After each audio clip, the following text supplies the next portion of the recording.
Commanders family. We are back on the road again, this time in the Big Apple. We sit with head coach Dan Quinn to talk about today's matchup against the New York Giants. Coach and I head into the film room to take a deep dive on the defense. Then we're looking at must-watch matchups to get the win in today's game. All that and more starts right now on the Game Plan. Welcoming in head coach Dan Quinn into the Game Plan. Coach, not many better ways to win than a Hail Mary. What a moment. But the season keeps going on. We're only halfway through. How do you keep your guys locked in and move forward to the next game? Yeah, it's a great question. And we have a precise nature of getting ready. And it's really important that we go through that whole process. And we never want to assume that we're ready. And so on a Wednesday, the competition that goes with that and the part of the game plan. On Thursday, we talk so much about the ball and takeaways and ball security. Friday on the game situations. And if we do that right, the whole week, all that whole process will take care of all the learning.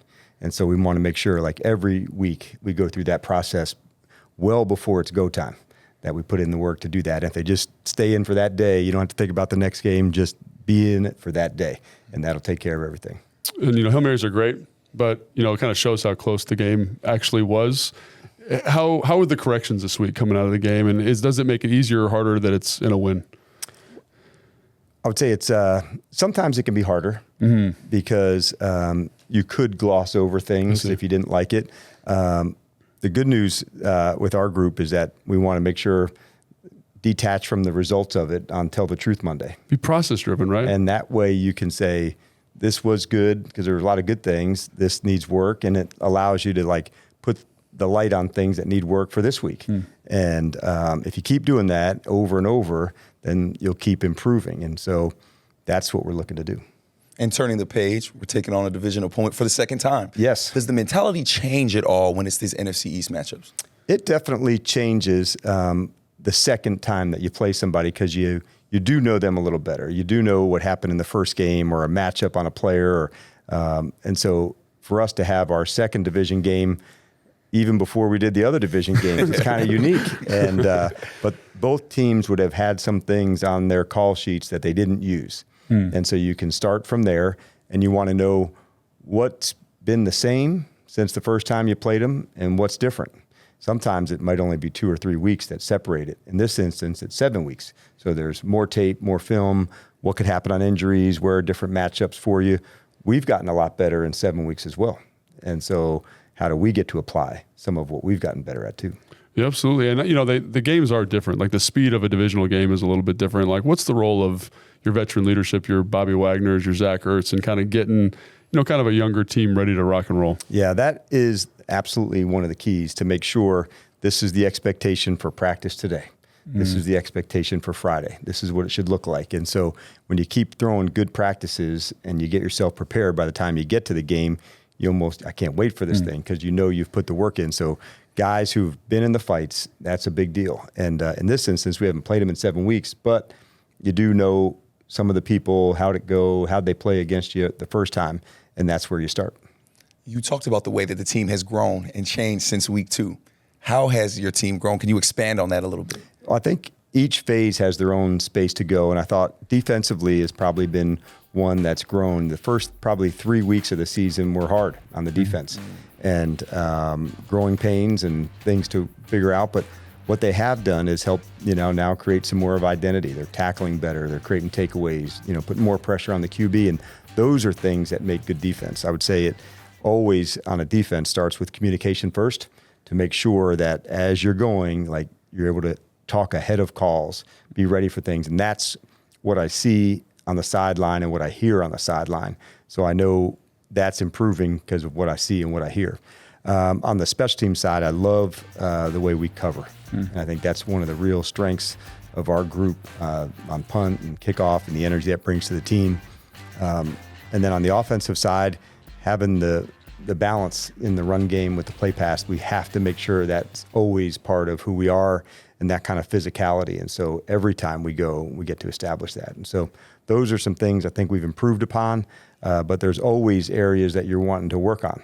And for us, the red zone on offense and, specific parts of third down on defense, those are things that we'll dig into really hard.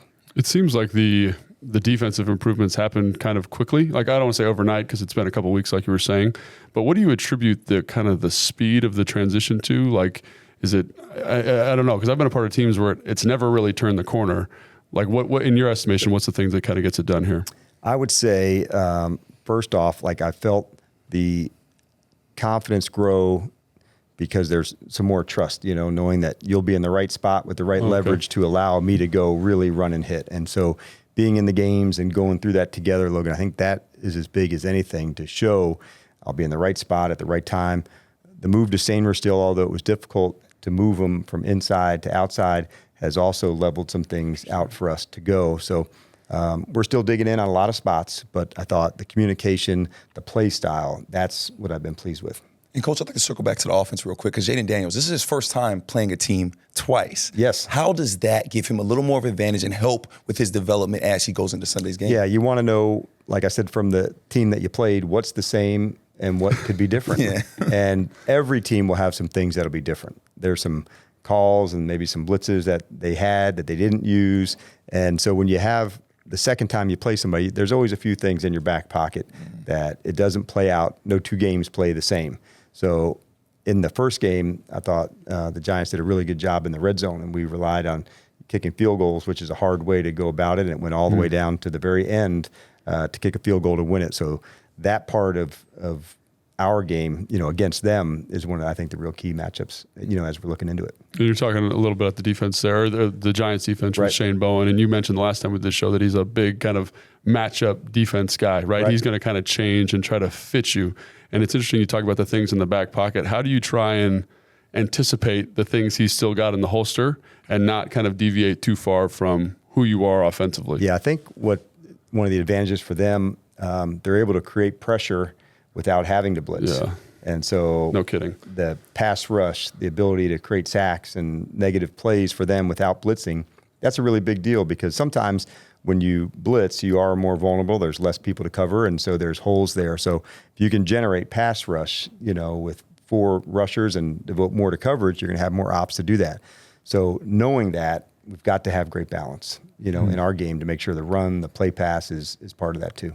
And with the offensive line, you've gotten a little banged up, but you've had guys come up and step up. How are you keeping all of these guys prepared for any moment in time when you got to call their number? Yeah, I think it's a real there's a little bit of a puzzle that goes on with that, but it's a really important one because all the work that gets done of the things that people don't see, of guys playing 2 positions and getting reps at both of those. So when your time does come, that you're really ready to deliver.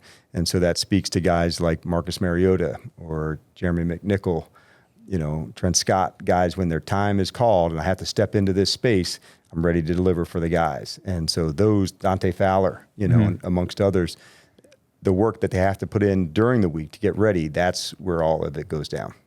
Yeah, and a guy that I think is really interesting is like Brandon Coleman, obviously, and I think you guys have handled his development in a very unique way, kind of with split reps, and it seems like it's really accelerated that process, his developmental process. Where did that inspiration come from for that? I think going into the season, he had some setbacks in training camp with an injury, and that was probably the catalyst of this. Let's start it that way and keep going and keep growing, and so then he could play some more, and then pretty soon he's ready to take on a much bigger role.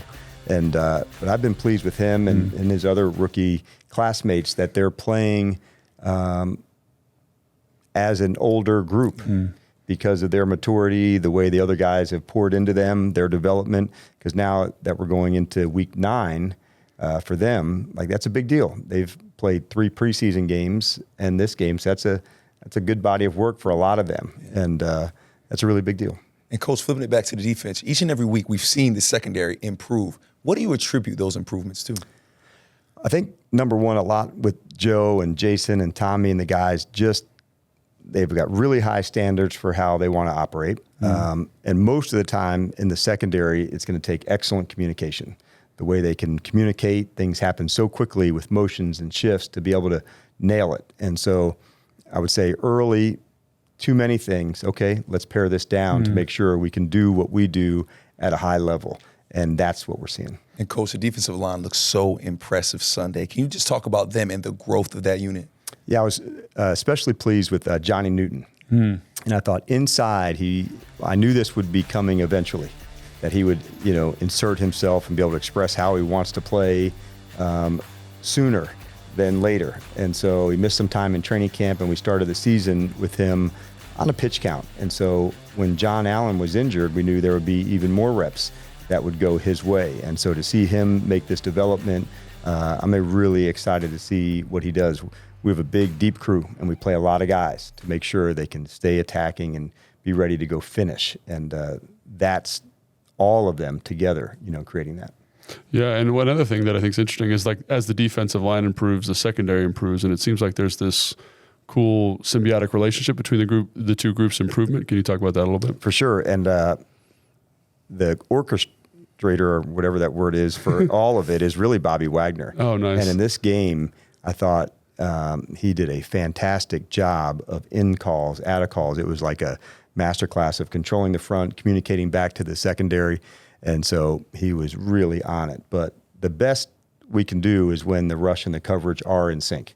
And not every play, quarterback stays in the pocket. And so the quarterback gets outside. And Caleb Williams specifically was excellent at avoiding rush and getting outside. And so you have to stay attached to the person that you're guarding into that spot. And sometimes those plays can take a long time. And you got to go and fight, and the D-line's got to go finish. And so to see all of the connection taking place, that makes me happy. And Coach, it's crazy to say, we are halfway through the season already. What is your message to the team to finish this back half of the season strong? We don't really even look that far down the line, honestly. Like, Understood. You've heard me say, like, the only fight that matters is the one that we're in. Yeah. And so all I want them to think about is that helmet and who we're playing and how good we can get for this game. And then we'll worry about the next week, the next one. But it's about our improvement and the attacking of this game. And so I don't let them think too far down the line. We don't live in that way. We live in the here and the now and the opponent. And playing a division game on the road, man, it's so much fun. Why would you want to look ahead when you got a chance to, go play a division game? It's going to be tough and fun and all the things that we love about football. Amen. And with that in mind, you and Logan are going to get into the film room, Coach. We appreciate your time. All right. Thanks, guys. It was great hearing from Coach. Now, let's hear a little more about this upcoming matchup. It's time for a competitive edge brought to you by FanDuel. Make every moment more with FanDuel, an official partner of the Washington Commanders. Here's a look at the upcoming competition for the Commanders. The Commanders are halfway through the season and lead the NFC East. They are trying to start 2-0 in the division for the first time since 2018.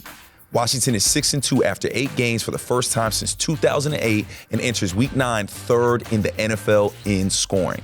Now, for the New York Giants, they're looking for a much-needed win. They're coming off a 26-18 loss to the Steelers on Monday Night Football and are currently 0-4 at home this season. The Giants are in danger of finishing at the bottom 10 of the NFL in scoring offense and in total offense. Their defense is not to be overlooked, though, as the Giants lead the NFL in sacks with 35 and have already surpassed their sack total from last season. Now stick around, Commanders family, because Logan and Coach head into the film room to preview this divisional matchup. And afterwards, we talk about this week's must-watch matchups. The Game Plan is presented by Maryland Lottery. Please play responsibly.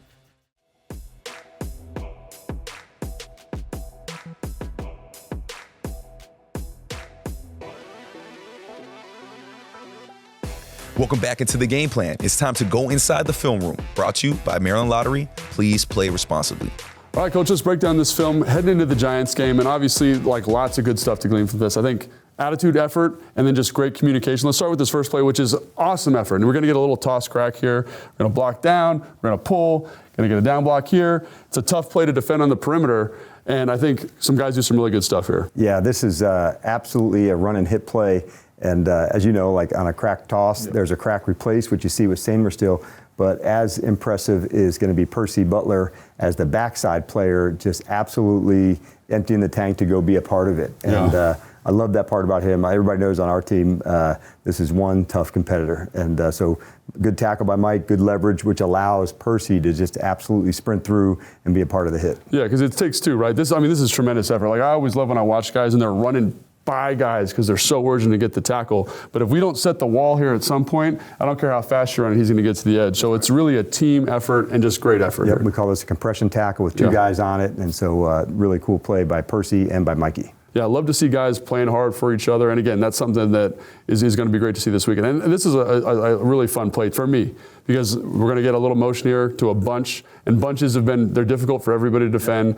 But I love the communication here at the point, and the result just speaks to everyone being on the same page. I think, as you know, this is a 3rd down and 3, so into that space, sometimes man-to-mans can be hard in the bunches, and teams run, crossing routes to pick people to go. So on this particular one, we call that a mesh, where 2 receivers are coming in to go, and then with 2 defensive linemen dropping out of it, we try to get into those windows while still bringing a blitz inside. So good match by the guys, but also good design by Joe and the guys to make sure you could put the quarterback into a spot where he doesn't have the first throw that he wants. On 3rd and 3, that's a tough play to defend. Excellent design, and I think also excellent execution. Like, it's about the Jimmies and Joes sometimes.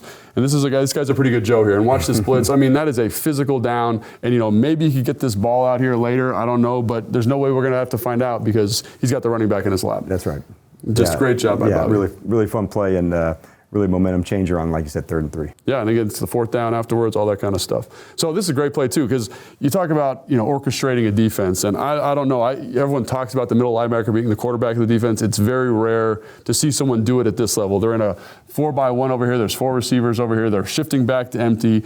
There's a lot of communication happening, and he just seems to be totally in his element. Yeah, he is, and these are 2 quarterbacks going right at it together, and so sometimes on a 4-by-1, there's a certain check that you can make, and then as an offense would come back, sometimes you get into a new call or the previous call that you were going to have. And so Wagner's in complete command, talking down to the D-line, where it's loud to go, and then also being able to communicate back to the secondary so they're on the same page. And it was an absolute masterclass in coaching. He was running the show out there today. He needed no coaching on this part. And then as it goes, the most important part, to make the play. You got to make the tackle. And it's just, to me, the composure, right? Like, he's got to tell everybody what to do. Ball snapped. He's aware, downhill, knows where he's got to fit it. And, obviously Sanders still does a great job here boxing it again. But it's a special player. Yeah. It's a special player. And you can see the whole group working in concert together. Yeah. And speaking of the whole group working in concert, coverage, rush, marrying together here, you talked about man coverage being somewhat difficult. I think guys are just playing better. They understand their leverages, understand where their help is. They're funneling it to that post safety. Great job. And again, they don't have to hold up too long because the rush is getting home. Yeah. And what else is a big factor here? Playing at home. Oh, 3rd down, the place is absolutely ripping right now. You can see these guys center trying to get to the quarterback, to get to the ball, and these guys know that, man, and they're ready to go. And you can see when you have the noise, the element to go into it, the place just erupts. And so great pressure, and you can see guys, good matches. So it was difficult, to find a good window to throw. Absolutely. And then, talking about rushes, winning one-on-ones, like just winning with the pen a little bit, getting guys in good positions to be successful, running a little stunt here, and it just kind of maximizes everybody in the defense. Yeah, there's all sorts of plays that are winning plays, and so this particular one, from field goal range to out of field goal range, so all those factor into the game. So really big play by Frankie and Duran. Yeah, Coach, can't wait to watch these guys compete this week. It's going to be a ton of fun. Yeah, awesome, man.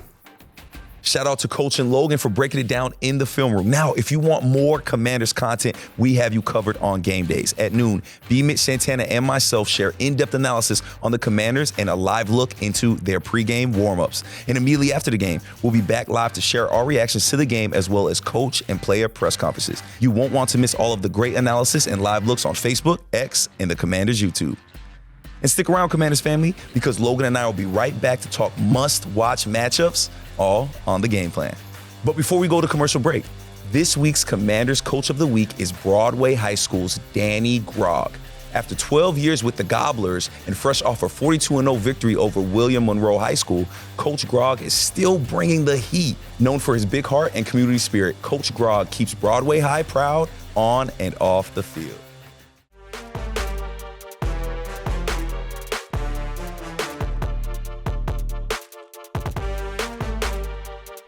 Now it's time for your Prime Player, brought to you by DC Prime, Loudoun's premier steakhouse. For dinner reservations or private dining, call 703-840-2099.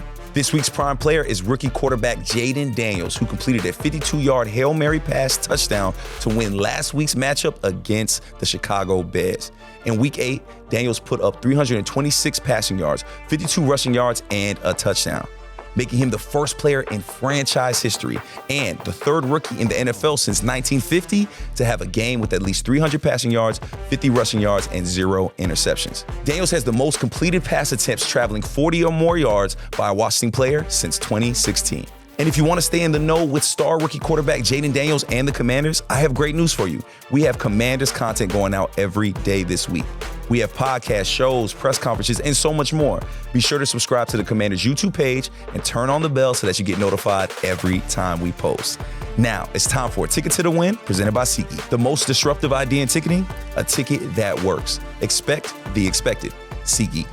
All right, Logan, our Ticket to the Win are these must-watch matchups. First one, our offensive line versus their defensive line. Yeah, this is going to be a big one. We're kind of going through a little bit of a reshuffle here, and their defensive line is playing really, really well. They lead the NFL in sacks with 35. Dex Lawrence has 10. Brian Burns has 5. He's got 21 pressures. Azeez Ojulari coming off the bench. He's got 6 sacks on the season. So this is going to be a tall order, right? Because we want Jayden Daniels upright and delivering that football down the field. And then the next one, no surprise here, the New York Giants' weapons versus our secondary. Yeah, and I got to say about the screen to support this guy, number 1, right? He is their number 1 target. You know, obviously 10 catches in the first match is a matchup, 127 yards receiving. Very, very dangerous. Big percentage of their offense. And then Tyrone Tracy is coming on. Young rookie out of Purdue. They are getting more and more dynamic, more and more explosive on the perimeter and in the run game with these 2 young guys.